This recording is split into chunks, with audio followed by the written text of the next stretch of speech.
And it shows a whole bunch of programs and things like that. And I just want to give a shout out for these for the different publications that come through.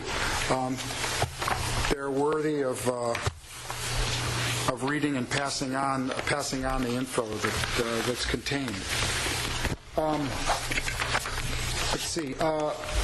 Last week we did. A couple of us went to the seminar with Dr. Lewinsky, and it was really something special. It was really something special because it gave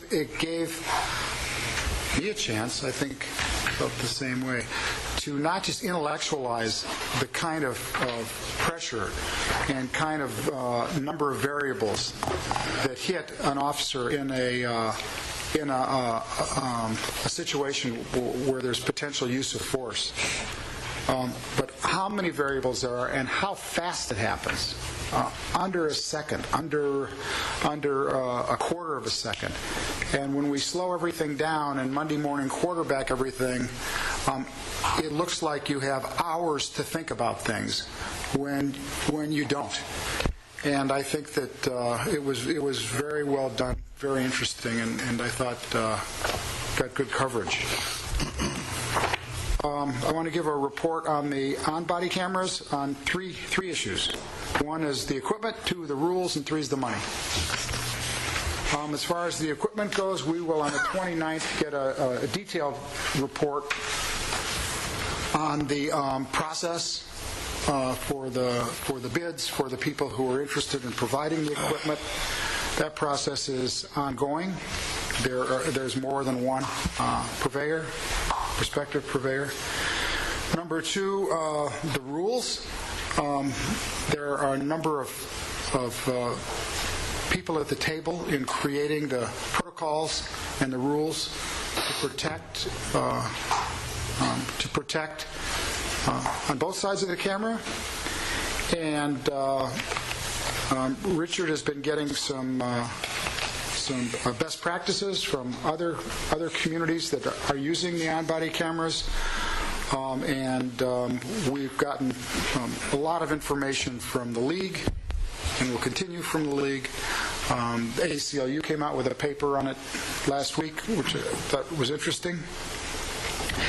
As far as the money goes, we're at $775,000 out of, so we've got $225 to go to get to the promised land. Occidental Petroleum participated to showing their respect for Los Angeles and the men and women of the LAPD by $100,000. The Macerich Company is a mall owner. You know, malls are very concerned with what's been going on in other parts of the world. Macerich Company came in, and a couple others. So hopefully we will be able to reach the goal. It's only been 34 days, so we're ahead of schedule so far. The last thing is, yesterday I had an opportunity to go to 77th and to Southeast Station, and also to the Bureau, South Bureau. And these are really interesting experiences to see the amount. The thing, my takeaway yesterday was the amount of activity there is. It's almost overwhelming in some of these stations, and the dedication it takes to work them. So that's my comment for this week. Thank you. We have one public comment card. We have Mr. Ted Hayes. How long has it been? The autopsy report is in toxicology. The family wants to see the video, and so do we. But more importantly, there were eyewitnesses. There were other officers available when the woman being kicked by an officer, and she eventually died in custody. But how long has it been? You see, when we had the consent decree, it pointed out the LAPD was typically taking more than 1 year to do an internal investigation of any kind of crime officers were involved in. A year. So there's also a code of silence where the officers who were present, they haven't stepped forward and said anything, which might have brought it to a swift conclusion and the results we currently have on this death of a female in custody. So as far as transparency is concerned, openness is concerned, a change with the department, I don't think so. None of us believe that's taken place because it's taking an enormous amount of time. We had a video, the very thing you're pursuing right now, these cameras, it was running, that was caught on tape, and still it took all this time. Now, I understand that when there's investigations take place, you can't release certain information, but one time at Parker Center, there was a full display out in front of the center about Margaret Mitchell's killing. A full display. So we know things can change, but more importantly, we want to see the tape. And we want the code of silence to be eradicated once and for all. The officers who were there, did anyone try to intervene and say, hey, cool it, stop, slow down, it doesn't have to go this far? Did they try to protect a human being's life? Thank you. Thank you. Item number 2 on the agenda is the report of the Chief of Police, Chief Beck. Good morning, Commissioners. Morning. A couple things I wanted to talk about under current events. Most important, at least to me personally, is that my youngest daughter will be having a baby today, so I won't be here for the whole meeting, but I will make some comments on things that I know are important to the city and to the Police Commission. First, on the 2 incidents at Los Angeles International Airport, the 2 incidents of dry ice explosives detonating. I'm not going to comment on the investigation. Chief Downing will be here for the media later to do that. What I do want to do is to make it very clear that we will catch the people involved, whether they be internal or external to the airport, and we will prosecute them vigorously, and somebody will go to prison over this. So regardless of whether you think this is as a perpetrator, think this is a harmless prank, or you think it is a way to disrupt operations at the airport, it won't matter. You'll be going to jail. Second, last week, after a vigorous investigation by the Los Angeles Police Department, a criminal case was presented to the district attorney relative to the actions of an employee, Mary O'Callahan, who was on duty, and criminal charges were filed. I think it's important to recognize that the Los Angeles Police Department not only initiated this investigation, but carried it through its fruition, and we proved once again that we police ourselves. A couple of current events that I think are worth mentioning tonight. At 6 o'clock is the LGBTQ forum at this location here at Police Building 1800. It is a public event. We have had multiple meetings. I know Commissioner Salzman will be there, as will I, and I intend to be there also, circumstances permitting. And it's a great event. It's a good time to get together with the community and to share some ideas on policing. Also today, at 400 South Hope Street at 11 a.m., our Commanding Officer, Counterterrorism and Special Operations Bureau, Mike Downing, will be hosting a private security briefing, and that is also a public event and is available for the media. On to my normal comments about crime. Crime in the city of Los Angeles is still down for this year. As you're all well aware, this will be our 11th straight year of crime reduction if these numbers hold, and I expect them to do so. Homicides are down 8.8% compared to last year. Rapes are down 29.8% compared to last year. Robberies down 12.4%. Aggravated assaults down 9.7%. That's a total violent crime reduction of just under 12%, which is pretty remarkable. And if you compare it to 2011, the year prior, it's a 17.7% reduction. Property Property crime is down across the board. Total property crime reduction is 3.2%. So the aggregate, which is Part 1 crime, is a reduction of 4.7%. Shootings are down across the city by almost 12%. Incidents of victims shot down 13.7%. All four of our bureaus, geographic bureaus, are showing crime reductions as compared to last year and as also compared to the year prior. Gang crime is down in the city of Los Angeles 17.7% compared to 2012 and a remarkable 24.8% compared to 2011.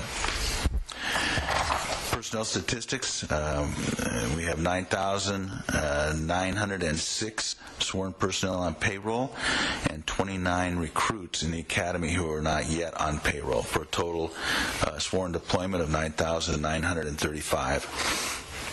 We have 277 Level 1 reserves, 22 Level 2 reserves, 135 Level 3 reserves, 392 specialist volunteers, 44 chaplains, 2,813 civilian personnel with 534 vacant positions of the civilian ranks, and we have 4,010 cadets in our cadet program.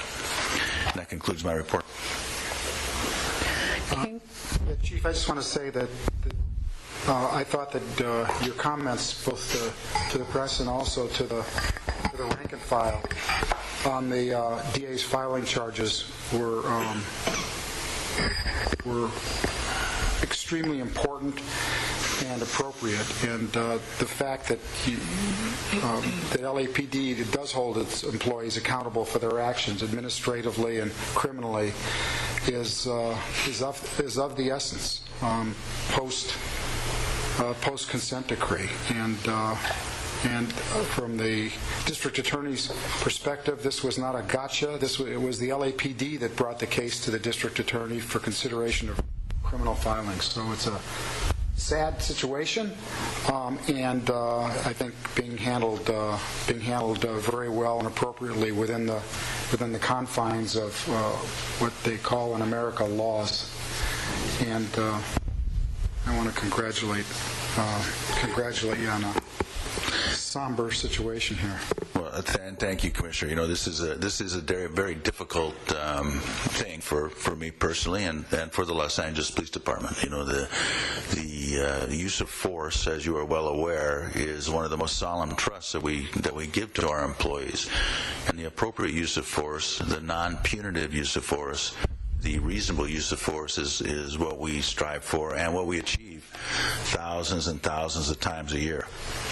Unfortunately, there are instances where people lose control, and in that case, you know, we do what we need to do. Nobody is above the law, including me and including all of my employees. I think that one of the things that has to be said, I highlighted, is the process. And while the process is underway, I think all of us, public and those of us who are in official capacity, understand that the process does require that certain things happen in a certain sequence. So while there are certainly concerns on many sides about what I'll categorize as evidence may exist, we all understand that there are things that we can't do or say until things reach a certain point in the process. But I think that what can't be overemphasized is the fact that this civilian oversight process does work. The role that the police chief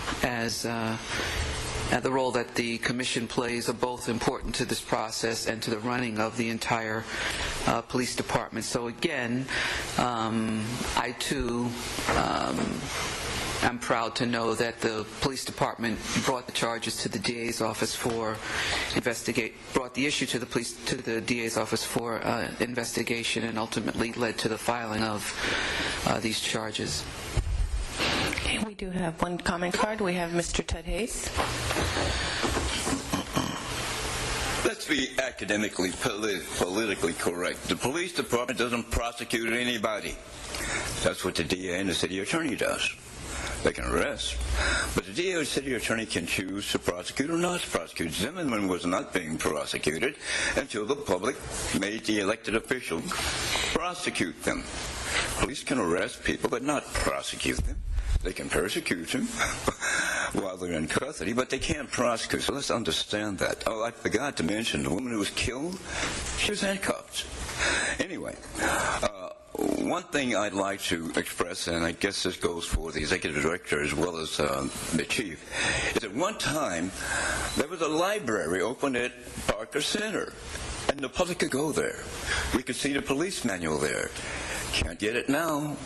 Well, one thing I think the commission might ask is whether the chief can get the library open or put the manual at the law library down on First and Broadway so we can see what the police are supposed to do or not do. What are their instructions? What are their training? Give us an idea of what they're supposed to do, then we can understand whether they're doing it well or badly. So that's going to be a project. Get the open book on the police department's operation. And I'm a little confused because there was a big fight some time ago about the police at the airport and the LAPD and taking them over and all that. And I don't know who's in charge out there. But anyway, I hope the arrest takes place, but I'm told that many places where they work out there are no cameras. There's no way to pick up the information. Good luck. Item number 3 on the agenda is the report of the Executive Director, Mr. T. Fan. Good morning, Mr. President, members of the Commission. A few items.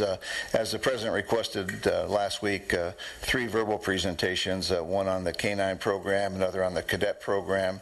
The cadet program will be scheduled for the 29th of October, a department report, and also on the 29th of October, as you mentioned, will be a presentation on the on-body cameras. We attempted to schedule that today, however, Ms. Goodrich is on vacation and not available. Therefore, moving it to the 29th of October. Next week, October 22nd, there will be no commission meeting. It will be canceled. And that concludes my report. Okay, we have one public comment card. We have Mr. Ted Hayes. Mr. Chief, there was a crime committed on the grounds.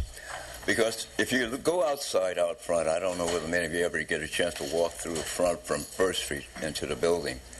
There's a beautiful arboretum. That landscaping and architecture is beyond belief. But what happened? It was allowed to go fallow. In other words, they didn't water it. It went to weeds. Everything died. Then they put a chain link fence around the whole thing and spent a whole lot of money to reconstruct it, to put the plants back in, to put the water back on, to do all of that. But that death of the garden was by design. We know that the Occupy people destroyed the lawn at City Hall, but who destroyed the Arboretum here at the LAPD? How much money? I'll find out from the General Services how much we spent on that, but it should never have been done. No one should have deliberately allowed someone to make thousands of dollars on the city by allowing that to lapse into a desert virtually, and then go back and reconstruct it, put it all in again. It was excellent the first time it was put in, and it's excellent now. Go take a look at it if you never get a chance to go through there. I don't think there's any place in the entire city that has better landscape design than what we have in front of our building here. But I want to know whether the police department is willing to investigate the fact that someone allowed that to die, whether it be in the General Services Department or someone in this facility. But look at it. It's excellent. It's the most enjoyable thing I witnessed in coming to this meeting. Thank you. Item number 4 is the report of the Inspector General, Mr. Bustamante. Thank you, Mr. President and Commission members. I have nothing to report today. Okay. Item number 5 consists of information items and filed items relative to noise variances and special event permits submitted for the period ending October 11th, 2013. which have been previously approved. Item number 6 are presentations. Do we have any presentations? Not today. Okay.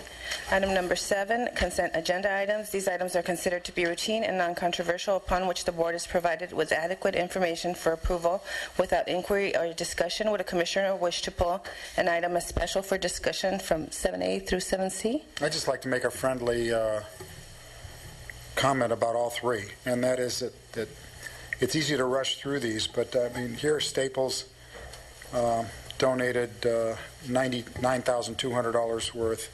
LA Philharmonic, these are great programs, $40,000 from the Police Foundation, and I want to thank them all sincerely, and for people to do their share and do all they can do to help this department is important. Move approval of items 7A through C. Second. All in favor? Aye. Okay. Now we are on item number 8, regular agenda items. Would a commissioner wish to pull an item as special for discussion between 8A through 8F? Mr. President, I think we should hear items 8E and 8F, and I would move approval of items 8A through 8D. I'd like to make a comment on A and B, so let's just do... Okay. I withdraw my motion. I move approval of items 8C and 8D. Okay. Second. All those in favor? Aye. On 8A and 8B, once again, these are grants. These are large amounts of money, and this department, I've seen a lot of city departments operate, but your grant process and securing grants and identifying grants and delivering on those grants is really remarkable and incredibly necessary. So I want to thank the people and congratulate the people who were involved in these grant applications and the awards. It's big money and very, very important. So I'll move approval, or someone needs to move approval of 8A and 8B. I move approval of items 8A and 8B. Second. All those in favor? Aye. Okay. We are now on item 8E, Department's Report dated October 11, 2013, relative to Operations Valley Bureau Vice Command Accountability Performance Audit, IAID number 13-007.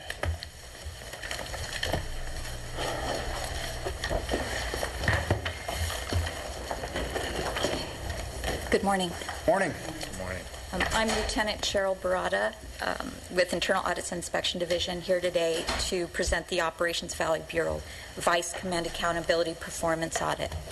Internal Audits and Inspection Division developed Command Accountability Performance Audits, also known as CAPAs, to address risk management issues, assess operations, and provide timely information to department management. This CAPA is the second in a series of quarterly Bureau Vice CAPAs to be performed department-wide. Prior to conducting the audit objectives were reviewed with the staff of the IG's office, and they agreed with the objectives. On February 4th, 2013, we met with the Commanding Officer, Operations Valley Bureau, and explained the audit's methodology and to receive any input regarding additional areas requiring evaluation. This audit included the evaluation of vice investigations, specifically adherence to the department vice procedures related to disrobing during a vice investigation, arrest reports, which included, evaluation for reasonable suspicion, probable cause to arrest, search and seizure, Miranda rights adherence, search and RAMI warrant packages, consistency of information, and that's to make sure that all information reports are consistent, particularly as these reports are discoverable. Standard-based assessments to ensure rating reports are completed in a timely manner and approved by the commanding officer. Evaluation of vice officer roles and evaluation of supervisors' roles. And what we do is take a look at the daily activity logs on the dates an arrest was made to determine if the required information was complete and accurate, and also to ensure that a supervisor initialed each page of the daily activity log. We also evaluate supervisors' daily reports to make sure that they're reviewed for completeness, supervisory oversight, and evidence of commanding officer's review. We also look at expenditure of Secret Service funds. The time period reviewed was October 7th through December 29th, 2012. Deployment periods 11, 12, 13 of 2012. The audit revealed substantial compliance with the objectives. Minor discrepancies were noted. The findings were presented to the Commanding Officer Operations Valley Bureau and the Assistant to the Director Office of Operations, who were in general agreement with the results. The discrepancies identified were investigated and corrective measures were taken. What's a search RAMI? I'm sorry? Package? What is it? Search warrant package, it's a package that contains all the information regarding the What's search warrant. RAMI? What is that? It's a different type of warrant. It's just a different name for a warrant, arrest warrant, I see. essentially. Okay. Rob? No questions. Important to hear the progress. Nice grade for the Valley. They did very well, sir. Yeah. A+. Congratulations. Do we have a motion? Move approval of item 8E. Is there a second? Proudly. Thank you, sir. All those in favor? Aye. Good job. Thank you. Get those ratings. Make it tough for everybody else, you guys. We are now on item 8F, Department's Report dated October 11, 2013, relative to Operations West Bureau Gang Enforcement Detail Command Accountability Performance Audit, IAID number 13-014. Good morning, Commissioners. Morning. This is basically a gang enforcement detail command accountability performance audit. It's done bureau-wide. The entire bureau gets done. These were designed to examine work product of officers assigned to the area gang units within each area, such again as their arrest reports, search and RAMI warrants that they may have done, and examination of supervisory oversight in some areas, okay? As well as compliance with financial disclosures that we have on file. This type of CAPA examines the entire bureau, like I indicated, at once. The same tests are done for each area, which basically allows the bureau chief to have a better look at their area, how each area is performing within their command. If there are any specific questions about the audit itself, I'll turn it over to the project manager, who is Sergeant Darrell Martin, sitting to my left. Otherwise, to the bureau chief for the findings. Questions? I'd just be interested in hearing from the Bureau itself about the plans for improvements. Good morning, Commissioners. Morning. The findings of the CAPA audit revealed some minor issues. All were addressed. We all agreed that there were necessary actions to be taken. Our bureau coordinator, our gang coordinator, we have met with each of the areas and addressed their concerns. We believe that what we have in place will have the proper oversight so that we don't have repeated lapses, such as the standard-based assessment. The checklist that we provided was a good, just basic, simple means to ensure that we cover all areas so that we don't overlook any things that are required and also mandated. Thank you. Other questions, comments? Good. I'd move approval of item 8F. Yeah, good job. A second. All in favor? Aye. Okay. Thank you. We're now on item number 9, public comment period. We have one public comment card. We have Mr. Ted Hayes. Oh, we're moving today. On the gang enforcement, I've already been reluctant to see how the police department deals with anything and everything relative to gangs. We have gang intervention groups that get a tremendous amount of money in order to assist in dealing with gangs. But some of these people know who the perpetrators are, who the people who are likely to retaliate are, who the people who actually committed the crimes are, but in order to keep their street credibility, they cannot snitch. They cannot tell the police department. They can't tell anyone. They intervene by going to the conflicting parties and trying to cool things down. But that doesn't seem right to me. That doesn't seem to be a good thing for public policy, to deal with people who actually know who perpetrators of the crimes are, and the police work with the people who know who the perpetrators of crime are to keep the killing and the homicide and the violence down. When someone's been shot and killed, well, that's violent enough to deal with everything. And someone said, I'd rather see 10 men go free than an innocent man go to whatever. But I don't, and many people do not respect that the police department work with gang intervention. It's a corrupt and failed policy, because I know these people, I've talked to these people, and they will flatly tell me, yeah, we know who did it, but we can't tell. We can't snitch. And they get paid to do what they are doing. I think that ought to be investigated. You should investigate how the department deals with gang intervention organizations. There are many of them, and they get paid well for what they do. We are now on item number 10, closed session. The Board of Police Commissioners will now recess into closed session to discuss item numbers 10A, 1, 2, and 3 in accordance with Government Code 54957. In closed session, item number 10A1 was discussed and the Chief's recommendations were unanimously adopted.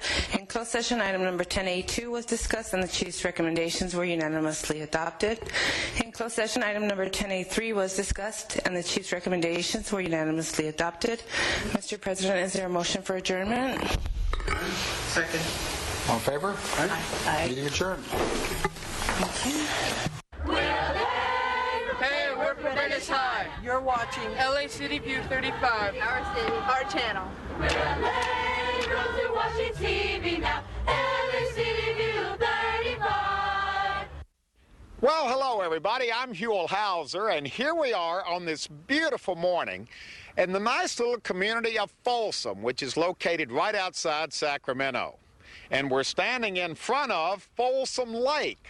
Well, actually, this is Folsom Reservoir, which provides drinking water for over 3 million people, lots of water for agricultural uses. It's a recreational lake, and of course, this reservoir also keeps Sacramento from flooding out. Now, this reservoir is one of over 1,000 reservoirs in all shapes and sizes that are located throughout California. And at first glance, it looks pretty big, doesn't it? But as big as Folsom Reservoir looks, we're getting ready to go to one that's even bigger. In fact, the reservoir we're getting ready to see is the biggest reservoir, not only in California, but maybe even in the whole world. We're getting ready to visit a huge reservoir.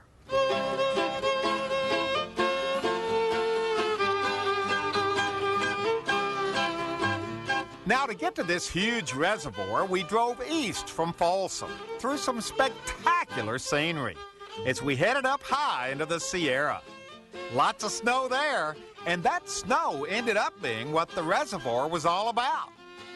Okay, our adventure begins, this historic adventure, and Frank, right off the bat, let everybody know exactly where we are right now. We're actually about 80 miles or so east of where you were at Folsom Reservoir.